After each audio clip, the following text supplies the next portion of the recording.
Bogura city কর্পোরেশনের যারা রয়েছেন 21টা ওয়ার্ডের বাসিন্দা, তাদেরকে আমাদের বগুড়া সিটি কর্পোরেশনের পক্ষ থেকে আমি এক্সিকিউটিভ ম্যাজিস্ট্রেট একটাই মেসেজ দিতে চাই যে আমাদের বিভিন্ন পয়েন্টে, যেমন সাতমাথা, কেয়ালোপাড়া, তারপরে এদিকে দত্তবাড়ি, অর্থাৎ এই যে মাটিডালি রোড, বনানী রোড, আবার হচ্ছে রেল স্টেশন, এই গুরুত্বপূর্ণ জায়গাগুলোতে মানুষের শুধু অসচেতনতা এবং আইনকে মানতে না চাওয়ার যে প্রবণতা, এই বিষয়টা যদি হচ্ছে আস্তে আস্তে আমরা অভ্যাসে পরিণত করতে পারি, যে ফুটপাত যারা আছে তারা অন্তত দিনের বেলা সকাল থেকে সন্ধ্যা পর্যন্ত কেউ যদি রাস্তায় না বসে এবং যে অটো, তারপরে রিক্সা, ব্যাটারি চালিত, সিএনজি, এগুলো যদি যেখানে সেখানে না দাঁড়ায়, একটা নির্ধারিত জায়গায় দাঁড়ায়, বা যারা বাইকার আছে তারাও যাতে এলোমেলো জায়গায় না রেখে একটা নির্ধারিত জায়গায় রাখে।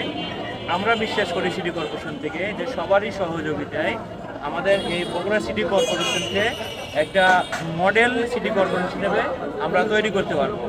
কারণ যদি যানজট না থাকে এবং ফুটপাত না থাকে, তাহলে যে পরিষ্কার পরিচ্ছন্নতার বিষয় আছে, যেটা সিটি কর্পোরেশনের প্রধান কাজ, এই কাজটা কিন্তু আমরা 7টা, 7:30, 8টা এরকম সময়গুলোতে আমাদের হচ্ছে যারা দায়িত্বে আছেন তারা কিন্তু ময়লাগুলো ক্লিয়ার করে দেয়।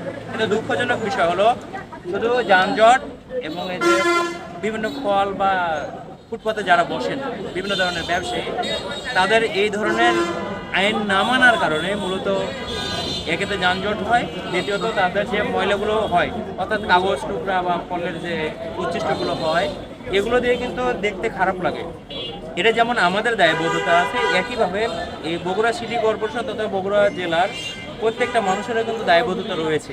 নিজ নিজ যদি পরিষ্কার পরিচ্ছন্নতা উদ্যোগ হয়, আমরা আমাদের শতভাগ দেওয়ার চেষ্টা করছি এবং আমার বিশ্বাস আপনাদের মাধ্যমে যদি এই মেসেজটা যায় সবার কাছে, তাহলে আমরা নিঃসন্দেহে একটা বগুড়া সিটি কর্পোরেশনকে মডেল হিসেবে আমরা তুলে ধরতে পারবো। এটা আমাদের, শুধু আমি না, আমাদের টিমে যতজন আছে প্রত্যেকেই আমরা আমাদের জায়গা থেকে সর্বোচ্চ করার চেষ্টা করছি।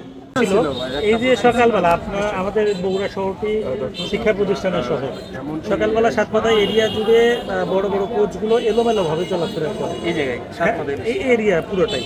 সেক্ষেত্রে দেখা যায় যে অনেক সময় দুর্ঘটনা ঘটার একটা আশঙ্কা থাকে। এই বিষয়টা আপনারা নজর দেবেন।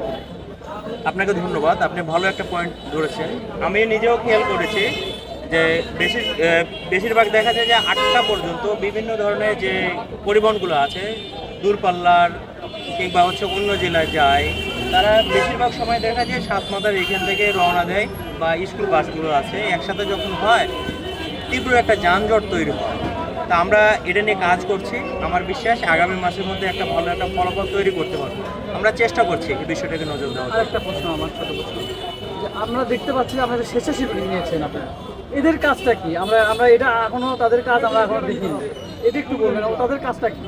ধন্যবাদ আপনাদেরকে। আমাদের যে স্বেচ্ছাসেবক নিয়োগ দেওয়া হয়েছে, মূলত আমরা যে কাজগুলো করি সিটি কর্পোরেশন থেকে, কোনো জায়গায় ময়লা আছে কিনা সেগুলো তারা দেখবে, দেখলে যাতে ময়লা না হয় এগুলো বলে দেওয়া। আর মেনলি তাদের 2টা কাজ। প্রথম কাজ হচ্ছে যানজট যাতে না হয় সেই বিষয়গুলোকে দেখা, এবং ফলের দোকানগুলো দিনের বেলায় ফুটপাতে যে দোকানগুলো বসে, অর্থাৎ ফুটপাত ব্যবসায়ী যারা আছে, ফলের হতে পারে, ফল ছাড়া হচ্ছে অন্যান্য যে কোনো ধরনের, অর্থাৎ ফুটপাতে যারা বসেন তাদেরকে বলে দেওয়া। আমি তাদেরকে নির্দেশনা দিয়েছি যে যখন ম্যাজিস্ট্রেট থাকবে তখন ম্যাজিস্ট্রেট যা বলবে সেইভাবে দায়িত্ব পালন করতে, আর যখন হচ্ছে ম্যাজিস্ট্রেট থাকবে না তখন তাদেরকে আন্তরিকতার সহিত বোঝানো যে আপনারা শুধু রাস্তাটা ছেড়ে আপনাদের জায়গায় বসুন। আচ্ছা, সারাদিন তো বগুড়া শহরের এই কবি নজরুল সড়কে তো যানজট থাকেই। আপনারা এখন আছেন, এখন ক্লিয়ার, আপনারা চলে যাওয়ার 15 মিনিট পর ঠিক তারা ফিরে আসবে। ঠিক রাস্তার ওই পাশে কিছু 10-15 মিনিট আগে আসছেন, এমনটা হয়েছে। কিন্তু দেখা যায় যে সন্ধ্যার পর, অর্থাৎ মাগরিবের পরে এই কবি নজরুল ইসলাম সড়কে সাধারণ ফল ব্যবসায়ী যারা ভারে বিক্রি করে তারা তো থাকে, পাশাপাশি বৃত্তশালীদের 4 চাকা 35-40 লক্ষ টাকা দামের গাড়ি অবাধেই দাঁড়িয়ে থাকে। সেই বিষয়ে কোনো ব্যবস্থা নেওয়া হয়েছে কিনা?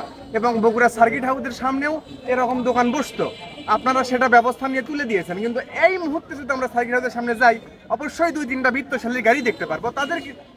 তাদের বিরুদ্ধে কোনো ব্যবস্থা নেওয়া হয় কিনা বা তাদেরকে সতর্ক করা হয় কিনা? তো বারবার শুধু যে এদের নেওয়া হয় এটাও ঠিক, কিন্তু এই বড় গাড়িওয়ালাদের কখনোই কোনো ব্যবস্থা নিতে আমরা দেখিনি।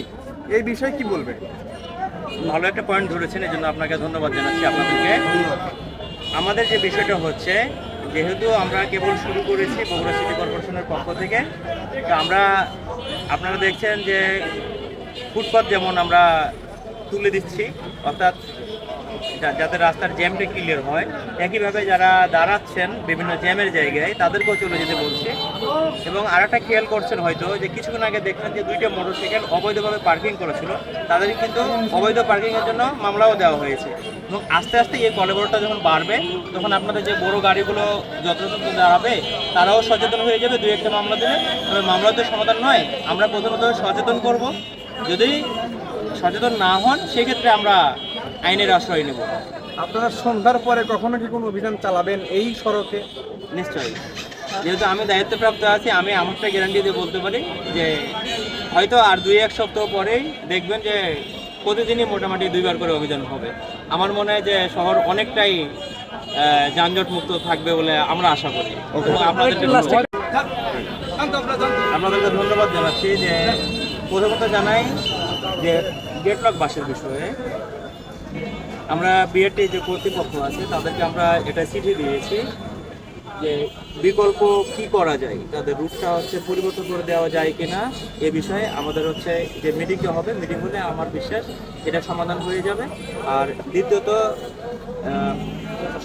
জনস্বার্থে যে বিষয়টা, বগুড়া সিটি কর্পোরেশন সহ বগুড়া জেলা বা অন্যান্য যারা এখানে চলাচল করেন তাদের উদ্দেশ্যে আমাদের একটাই বার্তা, কেউ সিএনজিতে যান, কেউ অটোরিকশায়, কেউ ইজি বাইকে যান, তাদের উদ্দেশ্যে আমাদের বার্তা এইটাই যে নিজেরাও যদি একটু সচেতন হয়ে যে জায়গায় হচ্ছে জ্যাম বাঁধে ওই জায়গায় নামা নেমে একটু আগে বা একটু পরে যদি নামা যায়, কষ্ট করে যদি 100 গজ আগে পরে নামা যায়, আমার মনে হয় আস্তে আস্তে হয়ে যাবে। একদিনে তো আসলে সম্ভব হয় না, অভ্যস্ত হলে হয়ে যাওয়ার কথা। আমরা চেষ্টা করছি। ধন্যবাদ।